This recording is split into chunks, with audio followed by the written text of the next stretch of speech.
Hi again, it's me Amina, and for today's vlog is magluluto tayo. Hindi nga ako masyadong mag-voice over ngayon kasi nga may sipon ako. So please kindly watch na lang po.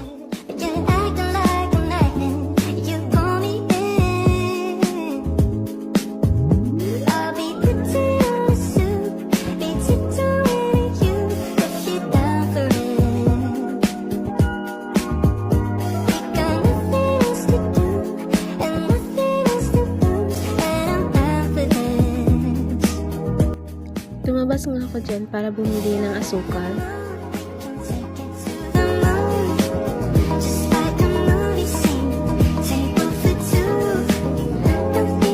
And ito na nga, luto na siya guys. Ready to eat na.